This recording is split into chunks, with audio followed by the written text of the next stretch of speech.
Memes from China, Part 11. This is the spotted dove.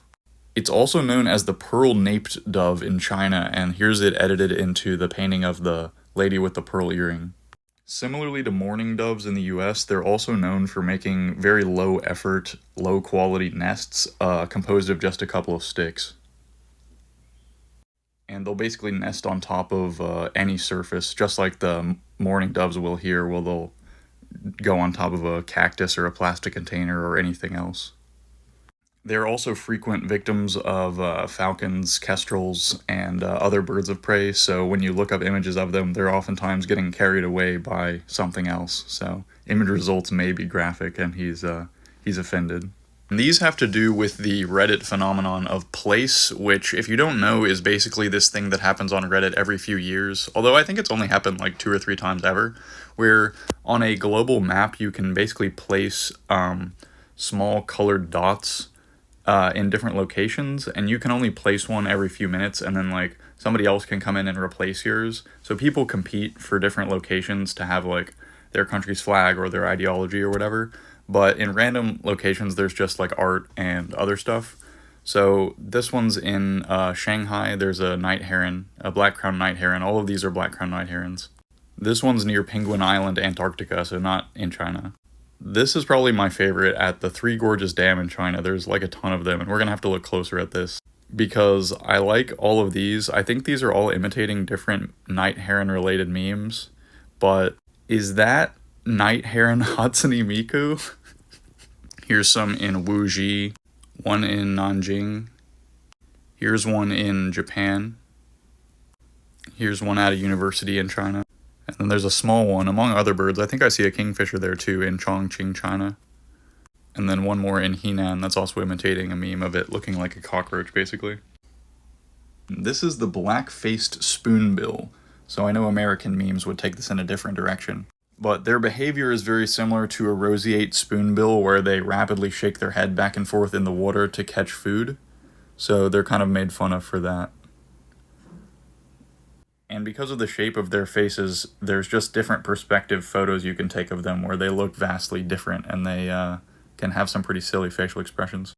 I don't even know if I understand this one, but it's like a heron walking through a group of these spoonbills, and they're all saying like, "Scoosy, life is short, bro. We're just waiting, bros." And then at the end, the heron is just astounded, such grace. And they also have a smaller spoon-billed shorebird counterpart that I'll cover in the next part. I missed one very important meme for the spoonbill, and that is this.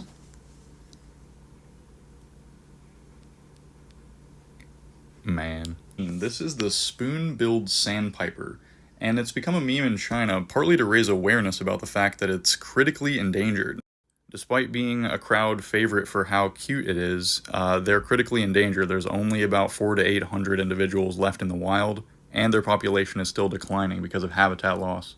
They're seen as the small counterpart to the black-faced spoonbill, and they're called little spoons as compared to the big spoon. Explain why you are so small. I am baby.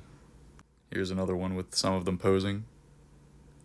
And this one is sad because it shows the slender-billed curlew, the large bird standing next to that tern, and the spoon-billed sandpiper, and now that's one's gone extinct, and it's just saying, we hope that the sandpiper isn't the next one to go.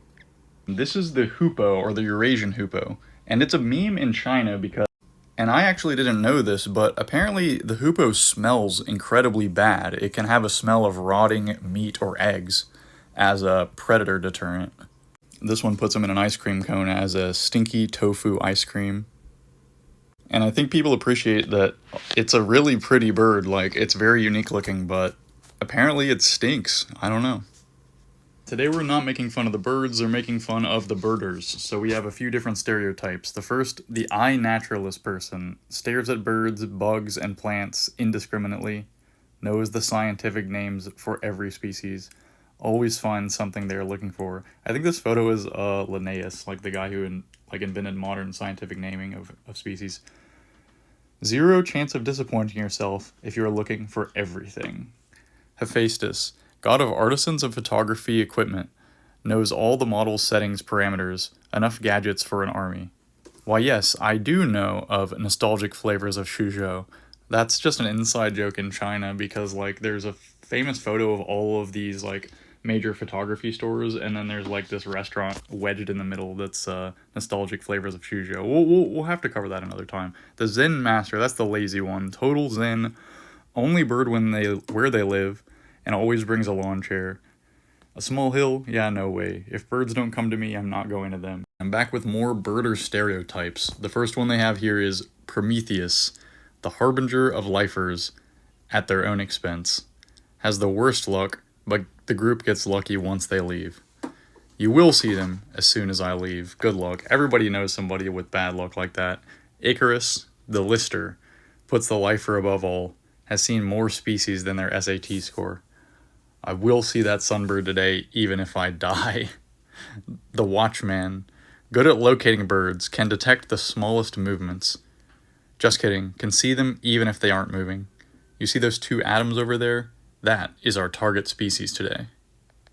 And it looks like they love these long-necked, narrow-headed birds just as much as we do. And this looks like a white egret. I can barely answer any of your questions. My brain is only as wide as my neck. Here's another white egret and on the bottom, and then a gray heron on top. Here's a gray egret just standing there awkwardly. Here we've got a yellow bittern, which like kind of looks like the American bittern in my opinion. And then this is just pure art. I have no more words. Now we're talking about birds from the United States, because of course people from China will come over here to go birding as well.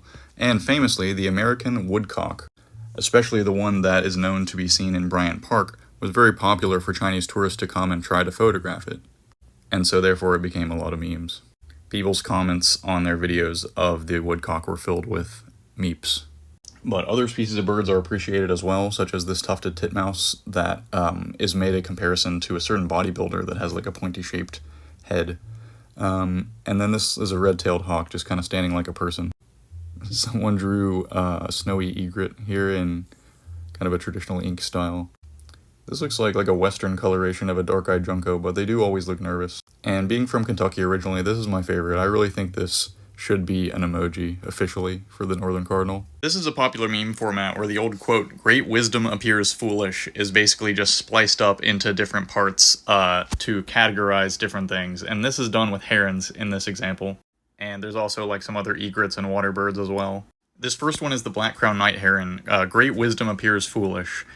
It looks dumb, but it uses baits to hunt fish, and it's resourceful, so their population is spread across the globe.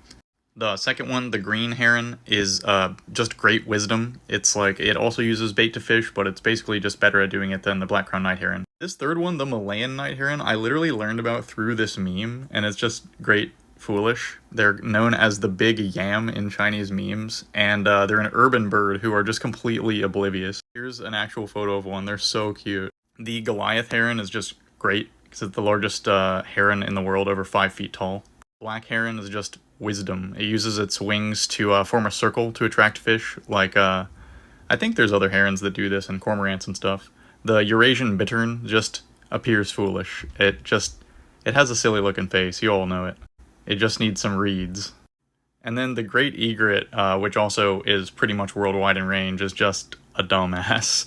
They basically just stand around and wait for something to come by them.